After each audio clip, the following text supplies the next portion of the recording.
Hello, loves. How are you doing? I am Divine Celion. Welcome in. Okay.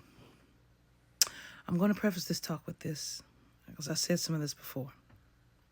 I'm going to piss some of you off. I am. I love you, though.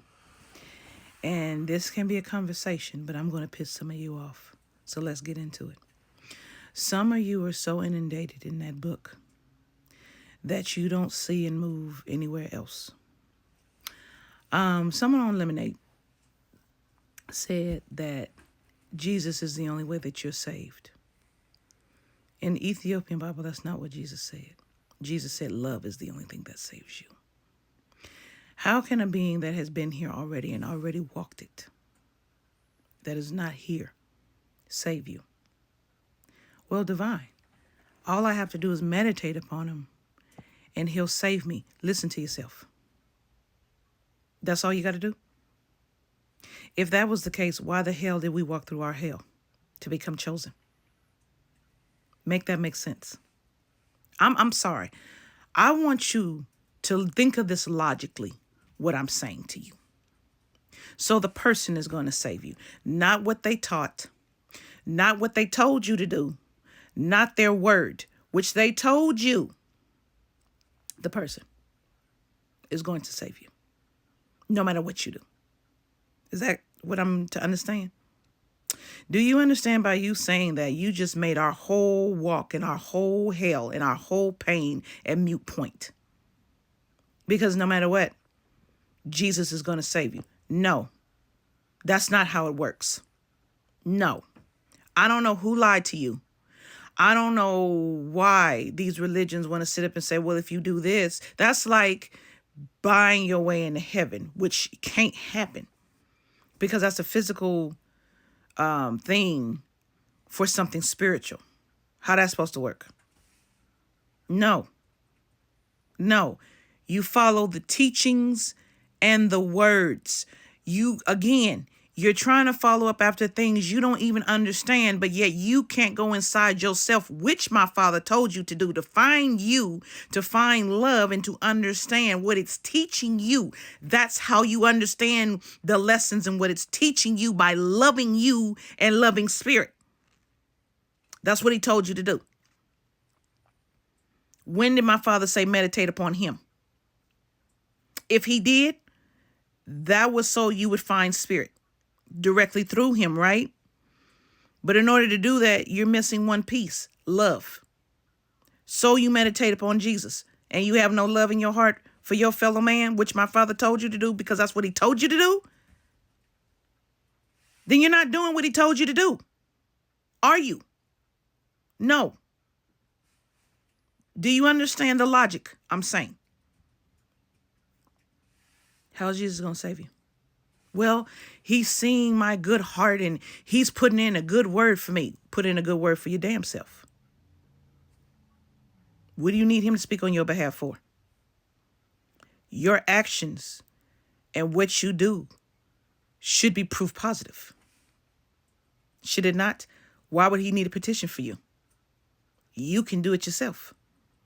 You do understand this is all about doing it yourself and relying on spirit, right? And having faith and giving mercy and serving and keeping all of those sins in balance so they don't get out of hand in excess within you. Right? I do not understand why people reach out to something they don't understand. Did you walk during the time that my father did? There's only 3 beings alive right now that walked during the time Jesus did. You don't know who they are? Go look them up. And one of which struck him. Other than that, no. I should say 1 to 2. Other than that, no. So, again, I don't understand. You keep reaching out and calling on something you don't understand. You haven't gone inside to find the love of you to even understand this spirit and how it's alive in you. So how the hell do you know what it's trying to say to you? How do you even know it's the voice that you're listening to? Because you haven't found that voice in love. How do you know? Well, my intuition tells me, but how many negative things be happening because you be following a voice you think is my father, and it's not my father. If it's not rooted in love, it's not my father. Period. My father told you love is how you're saved. If you are not doing for your brethren or your sisters, if you're not doing for others, there is no excuse that will excuse you. Do you understand that? And that's in the King James Version. John, in the book of John, it tells you there is no escape for you if you are swear you're doing for your brother and your fellow person and you are not. If you are sitting up there saying that you're giving to your fellow person and help and serving them and you are not, there is no saving for you, because that was a direct quote from my father. Love your God, love your neighbor as you love yourself.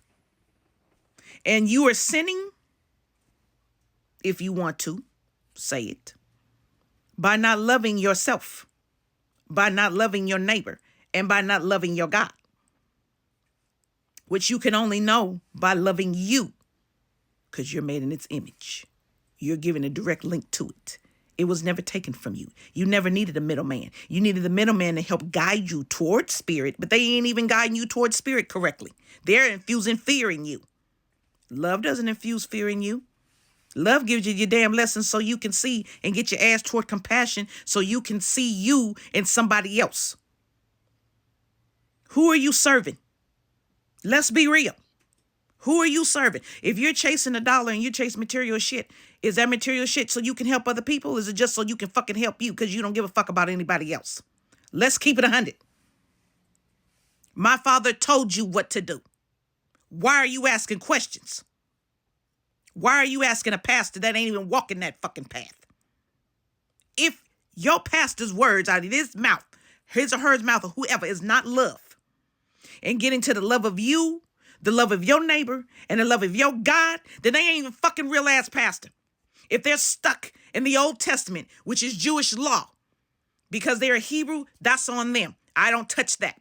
If you're a Christian, though, and you're supposed to be walking, and even as a Hebrew, following Jesus's words, and you are not, because you're stuck in the old ways, which he told you he was above that law. He told you he was above the laws of Moses. Because if you are not walking in love, then everything you are doing is against the laws, because the laws are built on love. Because if you paid attention to the laws of Moses, which they're 72, not 10, they're based on love and loyalty. That's what they're based on.